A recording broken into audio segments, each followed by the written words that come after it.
Hey guys, how's it going? We're going over both Phoenix races very quickly in this video. Now, yet again, I build projections and stuff based on, obviously the starting grid, how people are in practice, what the recent form is entering each races. And so, like, this preview will probably fall into more of a preview. If you've been watching the live shows and stuff, you've seen all the hard work that Astukas has been in pretty much digging through his database and making data very easily readable and stuff like that. So we'll be going over both of those for the Xfinity Series and the Cup Series here, plus looking at the DraftKings points that people have scored at the short tracks last year. I didn't do that for Xfinity just because there are so many new teams and so many new drivers in different places. I didn't really think it was worth looking at, what people have done last year with just how many, people have changed teams and where people have gone and stuff like that. So that's what we'll be doing here in today's video.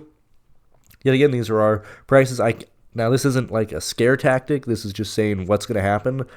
These prices are going to go up with everything we have going on. Now, if you've been with TrueDFS for a while, maybe followed me through, yeah, sure. It did start with, me coming over, bringing my stuff and everything like that. And this is still probably the easiest way to get access to the Discord.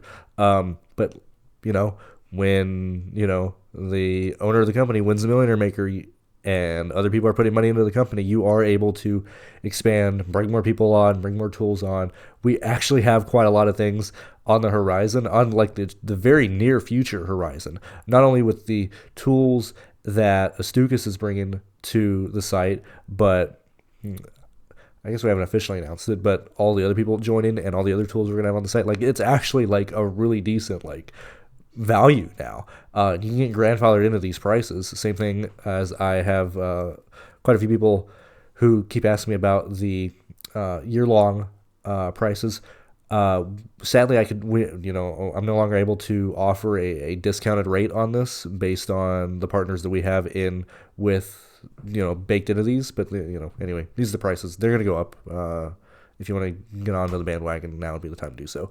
When we're looking at the Xfinity Series, now this is Coda. Little oopsie. This is for Phoenix, okay? Just let's just ignore the Coda up here, right?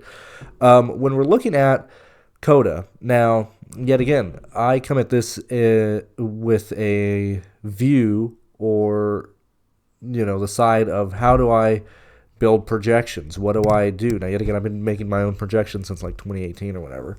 But every week, entering the week, like what are things I need to be aware of at Phoenix? And I think this is much more efficient than looking at least for a video standpoint, much more efficient than just looking at race and reference, seeing how things have gone. I mean, we can also do that. Like, let me know what you guys actually want in these. As I said, I think previous videos are kind of a waste of time, but whatever, we're here. So, like, in my head, I'm like, what do I need to do to accurately project, your lap leaders and stuff? Now, whether it be 1, 2, or 3, whatever the case may be, what are numbers of laps led and fast laps that make sense in a projection, or what are the range of outcomes that make sense, and so on and so forth. And so as we go through, and yet again, we're looking at this for Xfinity here, and we'll do Cup next, and I have more stuff to talk about Cup. As stated, a lot of people have moved around in the Xfinity Series. Didn't really think it'd be worth just going through the past 8 with everybody. Anyway, when we're looking at the laps led and fast laps points by finishing position, now clearly, if you have a fast car at Phoenix, you're going to be finishing up front, like duh, clearly. And I mean, you're going to see that trend pretty much be the same at any track and stuff. But when you specifically look at what the main, or at least what the race winner is usually able to accomplish in the Xfinity Series, you are looking at a massive amount of laps led and fast laps in this. And then you then look at the fall off between, first, second, and then certainly fourth. And with this little jump, or with fourth being here, this is indicating, okay, now yet again, we're looking at both championship races and regular races. But the fact that we have a fall off between first, second, and third, and then, fourth to fifth and sixth, this is indicating that this is like your lap leaders who have ran into issues, sped on pit lane, whatever the case may be, who did not end up winning the race. That's why we see, your first 3 guys, as expected, carrying the most amount of laps led and fast laps, and then there's just a drop off between fourth, and then you see, this distribution going back in the top 10 and stuff. Same thing with fast laps. Now, this is by finishing position. I think ideally, now you would want to, which also, hey, another tool we got coming on for lap by lap data to quickly find where fast laps are coming from. But just for the sake of this conversation here, I mean, these are fast laps by finishing position, but what I like to look at is the fast laps on the running position of where people are running at in the race. And it's, at least at Phoenix, it's very, very similar to this distribution between the finishing position. So clearly, like, there's a real likelihood, or there's a much closer, ratio between leading and getting a fast lap at Phoenix versus other tracks. And specifically, when you look at intermediates and stuff, Phoenix, you're much more. Phoenix and Richmond, you're much more likely if you have the lead, you're going to get your fast lap, or at least like, 1 to 0.75, ratio and whatnot, which we'll see that as we go through the rest of the data here. And then you look at the, your finish, your leader is expected, like, minimum for the most part, you're getting 26 fast laps, right? When you finish second, you're anywhere from, the max we've seen is 55 as somebody who, clearly had the fastest car but didn't win. You're looking at the main spot being like 13 and so on and so forth and stuff.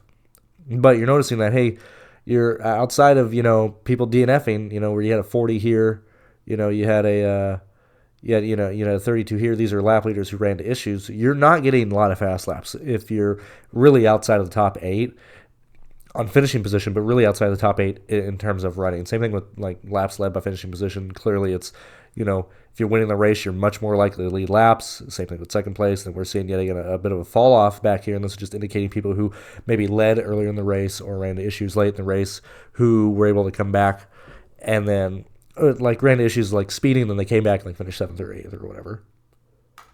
Yet again, this is available in the Discord for you to go through and look at it in more detail and stuff like that. Obviously, the distribution of the top 10 and so on and so forth, your finishing distribution, and so on and so forth. But this is the main thing here. Now, yet again, we're looking at 25 overall lap leaders and fast lap getters in the top 25 of these. So we have 2, 4, 6, 8, 10, 12. We have 12 races here, and we're looking at the top 25 of these people here, okay? And we can see the year. Now, we can also see a kind of a fork in the road. Yet again, this is what I think is much more dependent on the starting grid and what we see from practice, okay? Some of these races, we've seen people just run away with the race, okay, right? Like, if we're looking at 2024, 167 laps led, 65 fast laps for Herbst, where you look at the second guy in 2024, and we had 88 and 55. Okay, like, real situations where it could be 2 dominators. I really try and not use that word just based on principle for years ago. That's like saying a slur to me, right? You then also look at situations to where the secondary lap leader really is staying right along the lines of anywhere from like 35 to 60. And I guess I was going to say I guess the more fork in the road was going to be, one guy ran away with it. But for the most part, even in situations where someone has led like 116 laps, like, you still have, 116 to the guy in first, and then you have the, second guy leading 68-32. So for the most part, you probably want, obviously, like, the 2 fastest guys. Now, there is a bit of like obviously we're seeing first and third pop up a lot in the starting positions here. For whatever reason, that's just what has ended up happening. In other situations, it's actually been a situation to where the guys who started second actually end up being the highest, lap leader and fast lap getter in these races here. And so for the most part, if you're starting in the top 4, especially in the top 3, you have to be considered to be the primary lap leader in this race.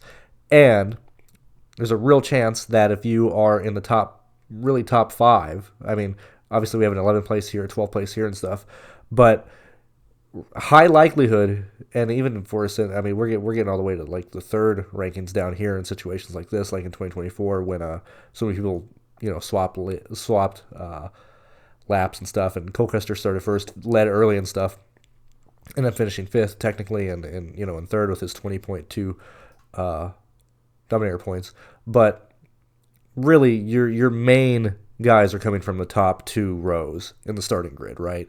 That's why yet again, I make projections based off of the grid. I haven't even looked at the entry list this week. Does it really matter? It doesn't really matter. It's whoever starts in the top 4 for the Xfinity Series is most likely going to be the guys that you want to consider playing. Yet again, obviously caveats of where people are in, the practice laps and stuff, but that's where we're at here. And so, like, when I'm looking at here, and I'm looking at the amount of points we have between laps led and fast laps, like, hey, these are like probably the ranges of outcomes that you want projections in, or that I would want projections in whenever I'm doing my stuff manually and stuff like that. We look at the amount of we look at the teams. Now, yet again, hold on, I'm gonna cough. Dude, I've had this cough for no less than 3 months, maybe 2.5. Yet again, Penske isn't even in here. It isn't even in the series anymore, right? But we're looking at the last 12 races here going back to 2019. So clearly Penske was number 1. Hey, Stewart-Haas, yet again, not even a thing. We look at the Haas factory team. Obviously, this is probably where they would fall in line at, but yet again, we have so many moving parts here that these are, I don't really lay on this too much, right? Yet again, you look at the starting position versus finishing position. Now, if you notice, just between the last couple races here, now yet again, we've looked at COTA. We've pretty much just been at COTA because obviously I was gone from Phoenix and stuff.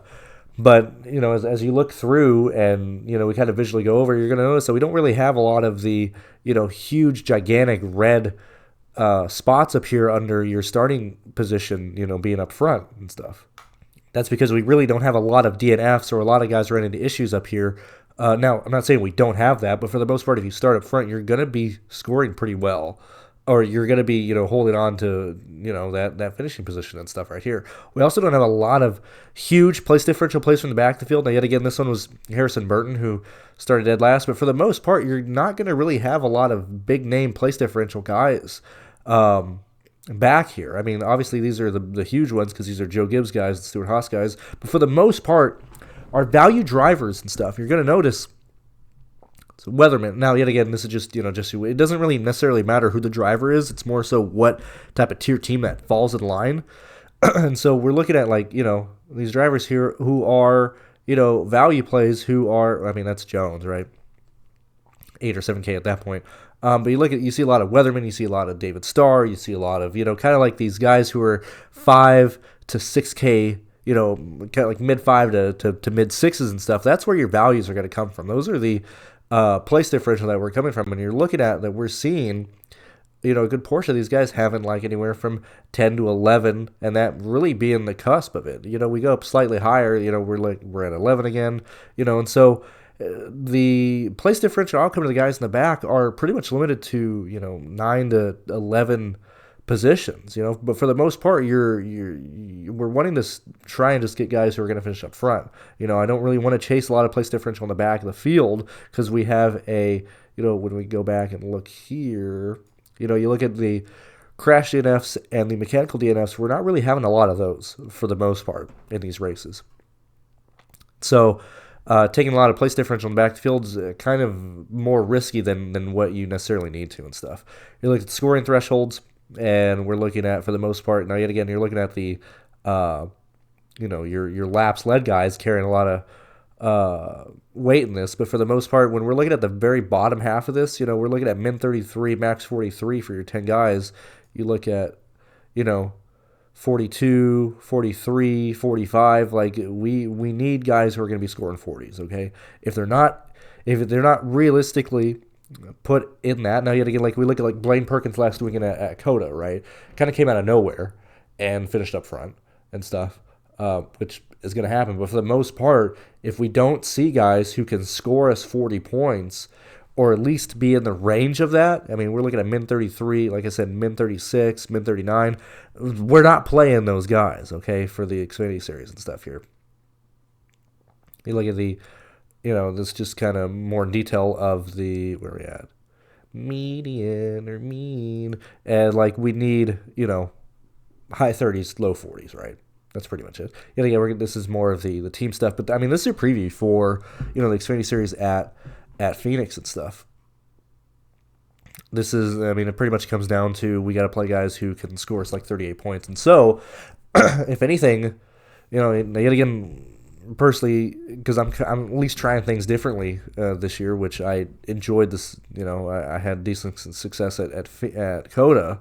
Kind of going to lean that much more into my short track stuff as well, of using a much more condensed pool and just kind of playing the good guys, right? Like play guys who could score us in this range. As we move on to the Cup Series, okay, we're going to see, yet again, we're looking at less races for this here, but this is just the next gen races. No reason to throw in the, at least I'm pretty sure. Give me a moment. It's crazy. I know it's 22, but I always double check because I feel like the next gen started in 2023. But we're looking at the next gen races here, so we just have 6 races. If we're using anything from Gen 6, I personally wouldn't be doing that. I mean, we're on a new car and stuff. So 6 races here, 3 being the championship, so take that as you will. We're going to see Penske, kind of right away with the stupid championships here. But you look at the amount of crash DNFs and mechanical DNFs, very, very little. A lot of people run at the end of the races, green flag laps, right near, which is very important to have an estimation of how many fast laps are actually available. Okay, I guess we can look through that really fast at this one here because I didn't do that. We're looking at anywhere from 130 to 180 laps or 170 laps green for Xfinity. Between the 312 laps for the Cup Series here at Phoenix, we're looking at nearly 280 of those being under green flag conditions, with nearly 20 cars on the lead lap at the end of these races, which is important. Going back here, we're kind of all over the place, which whatever happens there, depending if we go green log during stage 3 or whatever, we're gonna have very few people on the lead lap. But anyway, we're on Cup now. We look at the now this is where Cup is substantially different from Xfinity, is that we are kind of all over the place. All over the place, I'm using that term very, very loosely, but you see the distribution, not as heavy on your main guy by the finishing position. Now it can be, but we're seeing, drastic changes here based on, a potential early lap leader or somebody not winning the race and then finishing, anywhere in the top 10. That's why we're seeing such huge spikes on these. Whereas, if you finished 11th, the minimum was one fast lap at, 0.45 points. However, the max was, 31.85. That's somebody who led a lot of laps, who got a lot of fast laps and just ended up finishing 11th and stuff like that.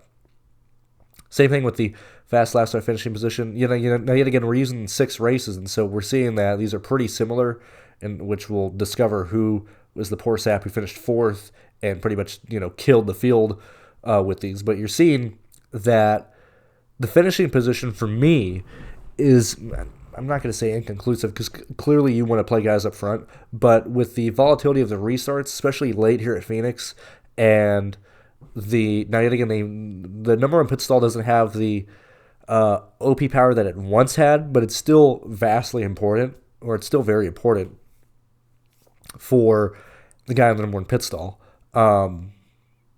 So yet again, a lot of this can be changed on the last green flag pit stop they had, or the last pit stop they had under the yellow flag before they, ran to the end or whatever, and stuff like that.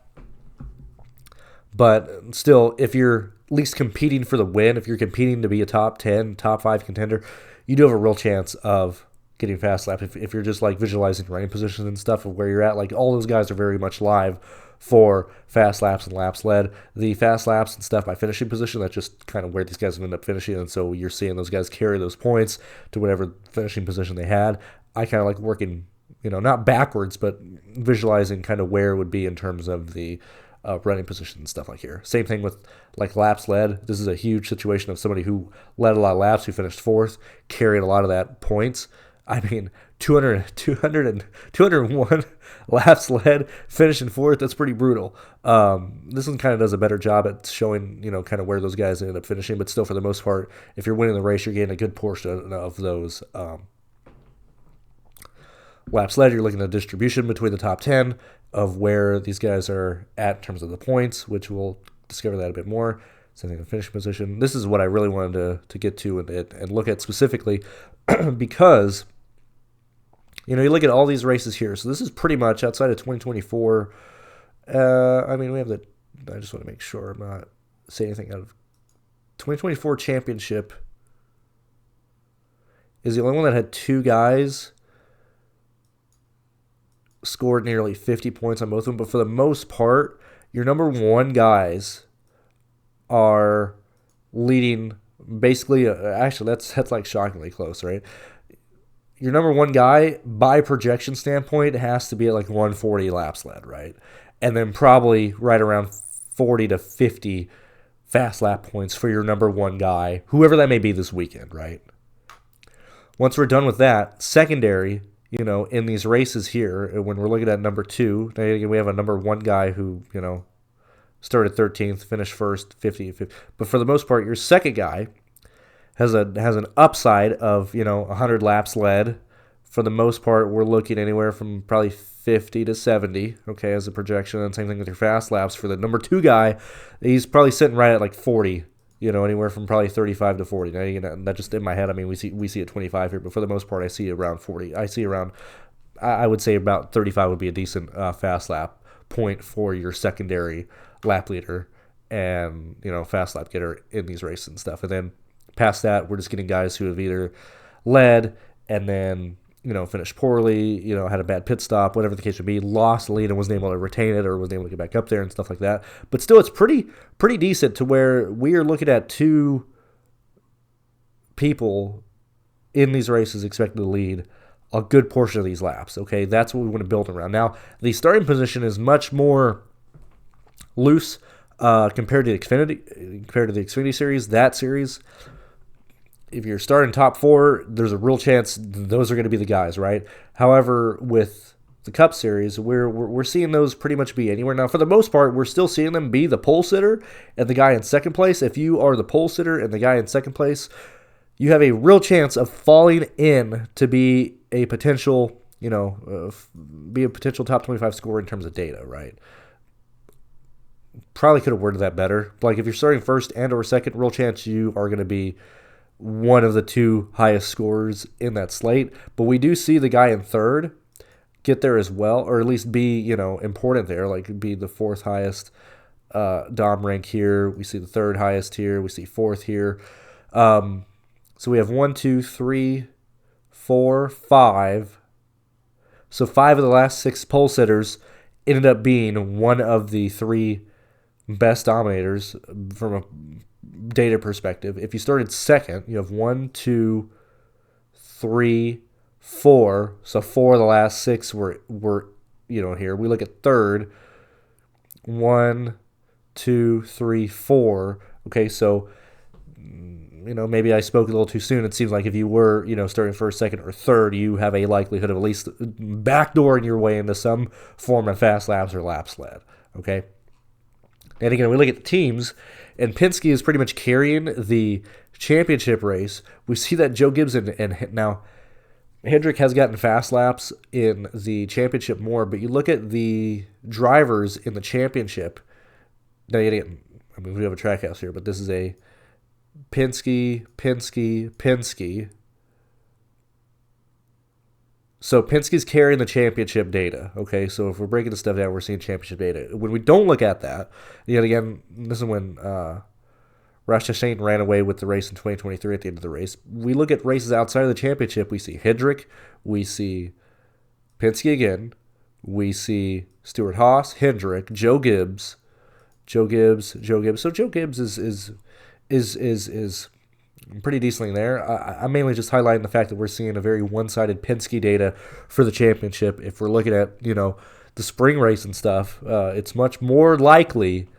I'm not saying it can't happen. We could very easily have, Blaney start pole or whatever. But it's more than likely that we're going to see somebody like Bell start up front on this Sunday. Somebody like Larson, Byron, Hamlin, whatever the case would be. If I'm leaning somewhere, I would lean Joe Gibbs and Hendrick being the primary teams that you would want to use this week over Penske. But yet again, it's freaking Thursday. We can see where data is, and we can see if everybody qualifies there. That's just my spot there, or my opinion there. Similar to Xfinity, and which we've seen other places, we pretty much only have 2 situations of the pole sitter kind of scoring poorly. We're not really seeing a ton now. This was Daniel Suarez in 2024 in the Cup Series Championship. We have Bubba Wallace. We have Chastain, who qualified poorly in these races here, but we also don't see a massive amount of place differential coming from like your bad plays or whatever. Or even just in general. I mean, we're looking at 16 here, we're looking at 14 and stuff. So we're not seeing a huge portion of, place differential and stuff outside of like, somebody who qualified poorly and was able to gain, 12 positions or whatever the case may be.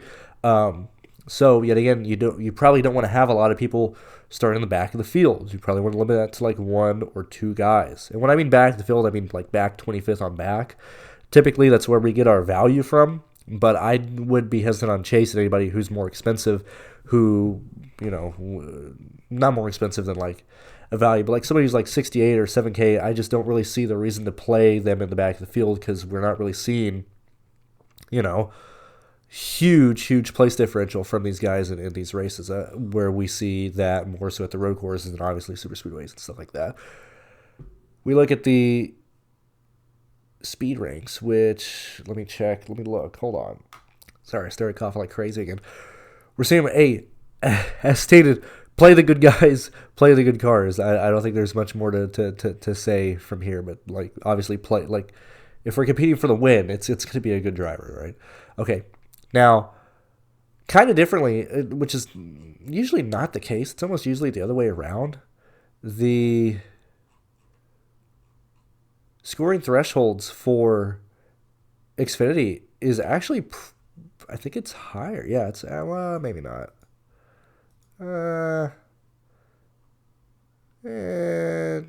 Maybe. It seems to be higher for Xfinity than it is for the Cup Series. Now, granted, you're like top 4 guys are expected to, score a bazillion points, right? But it seems like because we're trying to get as many of those expensive guys who are going to lead laps as well, you don't really necessarily need to go to, real crazy dimensions. Even your 8th guy is minimum 44 points. That's pretty doable, actually, for the most part. We look at the scoring here, just the more easier to read stuff, whatever the case may be. Just, if we can't expect somebody to score in the 40s, no real reason to, truly consider those guys, right? Then you look at the team performance and stuff, and, I mean, yet again, it's kind of all over the place as well, but not all over the place, but, yet again, a lot of caveats of, like, championship versus the spring race versus what people are doing and so on and so forth and stuff like that. Yet again, if you want to dive down into if you want to dive into this more, you can find it in the Discord. Now, the FanDuel stuff, obviously, same thing, especially for Phoenix. We're going to see this a little bit more spread out for, intermediates and stuff, but yet again, if you win the race, it's probably because you had a car that could sustain you running in the top 4 in some form or fashion, and that's like how, not how, but like if you had a fast car, you're going to finish up front, right? These are your laps down, your distribution for the top 10 guys, basically just the laps led on FanDuel. And these are the distributions here, and then your top 10 teams, which yet again, kind of same thing that we discussed with the Penske guys and whatever, so forth. You know what I mean?